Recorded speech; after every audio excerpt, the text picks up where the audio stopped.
La Super Ligue africaine, c'est quoi et comment va-t-elle fonctionner? C'est le grand angle de ce dimanche 21 août.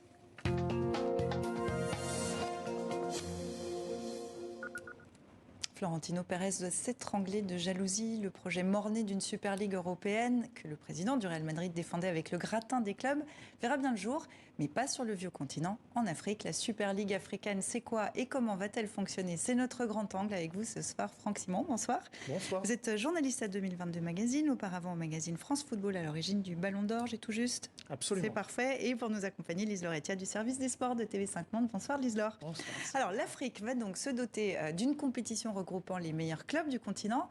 La première édition se tiendra l'an prochain. L'annonce a été faite conjointement par les patrons du foot mondial et africain. La Super League africaine est l'un des développements les plus excitants de l'histoire du football africain. L'objectif, en termes de ce que nous essayons d'atteindre, est très clair. Le principal est d'assurer que le football africain, et il s'agit du football en club, soit de classe mondiale et qu'il rivalise avec les meilleurs du monde.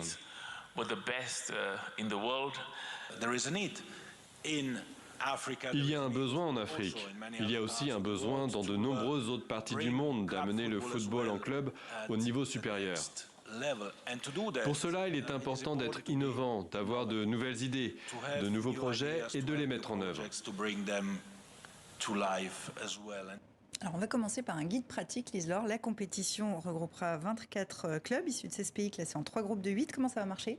Alors ces 24 équipes disputeront chacune 14 matchs. Les 5 premiers de chaque groupe et le meilleur 6e seront qualifiés pour les 8e de finale. C'est simple. Bon, c'est assez simple, effectivement. Jusque-là, tout le monde arrive à suivre, même vous, j'imagine. C'est simple, on est d'accord. Quels clubs sont pressentis pour intégrer la liste des 24, Lise Laure? Alors moi, je me suis on peut se baser sur le dernier classement de la CAF qui a répertorié les 10 meilleurs clubs africains.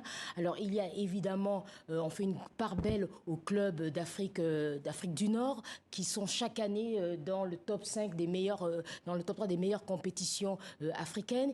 Il y a des clubs d'Afrique du Sud comme le Mamelodi Sondo. Il y a également le tout-puissant Mazembe, le Horoya.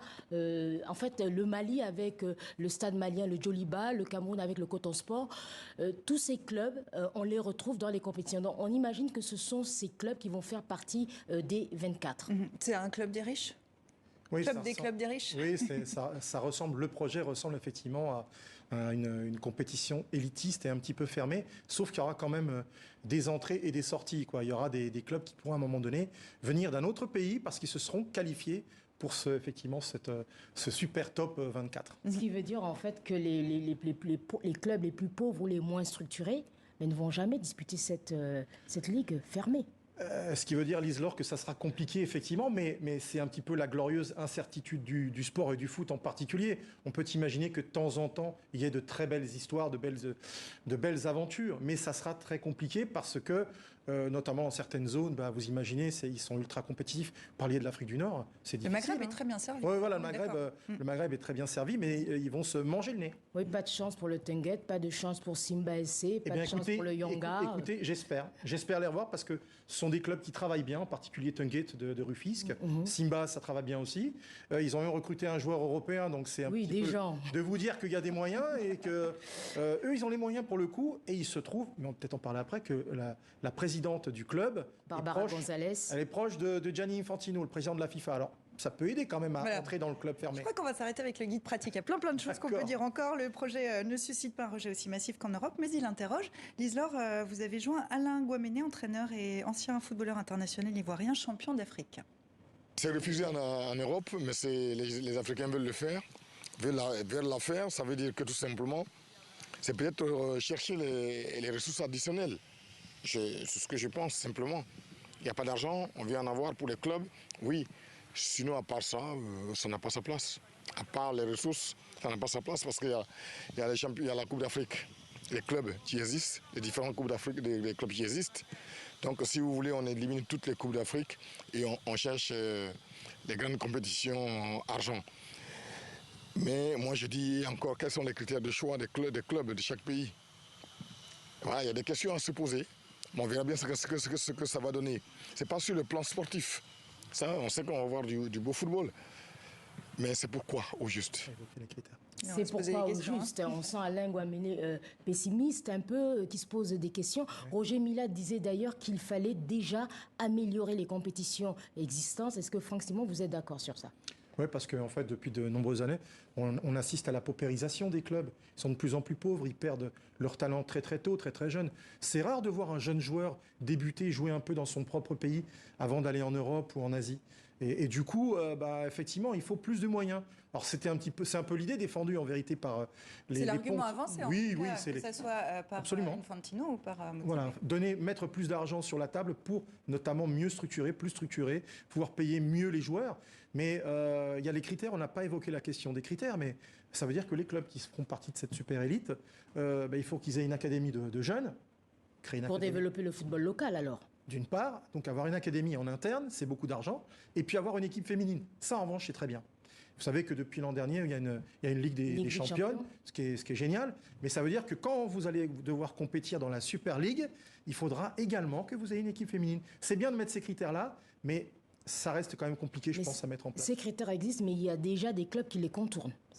Vous savez bien, on arrive toujours... C'est ça le problème. Alors, un exemple, soyez plus précis. Mais par exemple, il y a beaucoup de clubs africains qui ont l'obligation, justement, d'avoir une équipe féminine, mais ces équipes, il n'y a pas de championnat. Par exemple, au Togo, on sait qu'il n'y a pas eu de championnat cette année, alors que cette équipe a disputé la Coupe d'Afrique des Nations féminines. On parlait d'argent. L'idée, on va le rappeler, avait été lancée dès 2019 par le patron de la FIFA, Gianni Infantino. C'était aux 80 ans du tout-puissant Mazembe en République démocratique du Congo. Il avait dit à l'époque, il ambitionnait qu'une telle ligue pourrait engendrer au moins 200 millions de revenus, ce qui la placerait dans le top 10 mondial.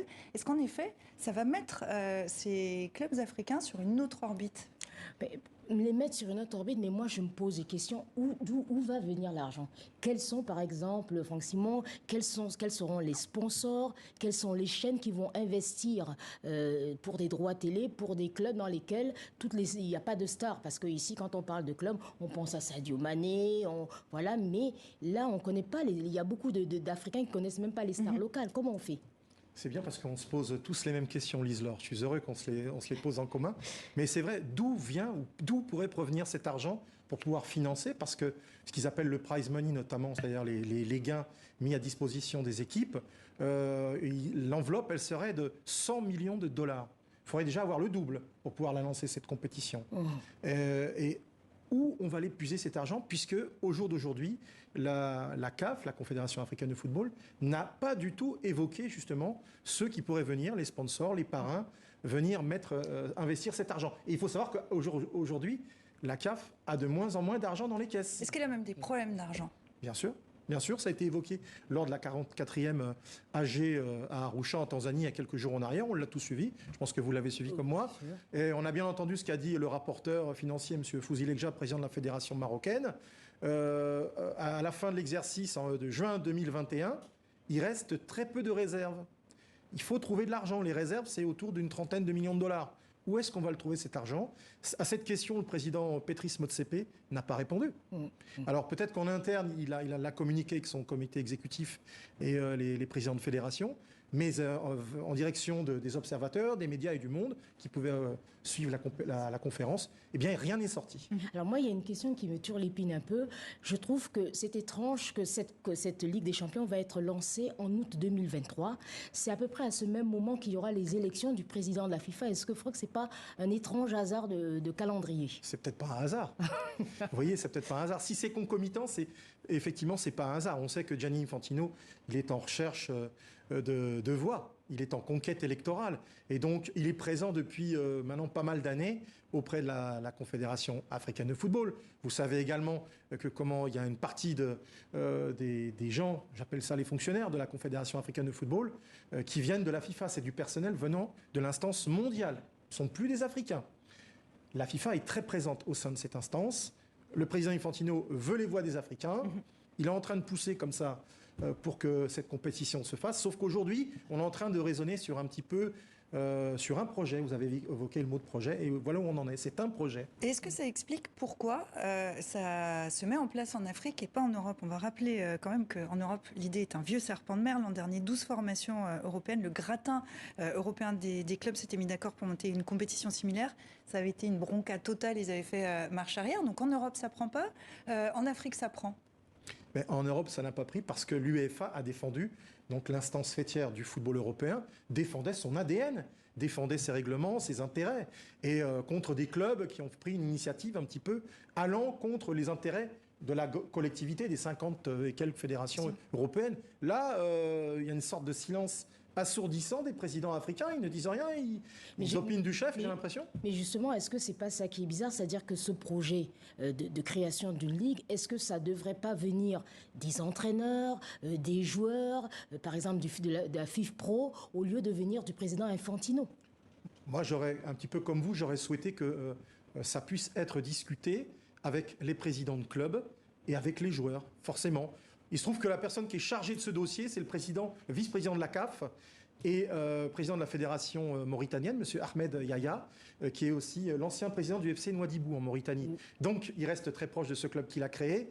On peut imaginer quand même qu'il va aller poser la question à ses confrères des fédérations et aller voir les besoins des clubs.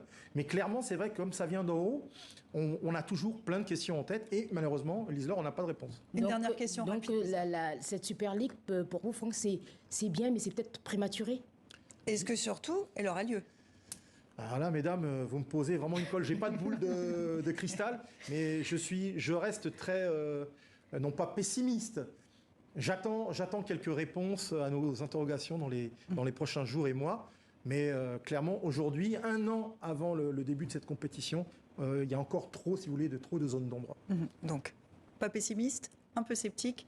Et on verra bien, on aura l'occasion d'en parler, notamment avec vous, Lise-Laure, puisqu'on vous retrouve tout à l'heure pour le sport dans le Journal Afrique. Merci d'avoir été avec nous. Et merci à vous, Franck Simon. Je vous dis à bientôt.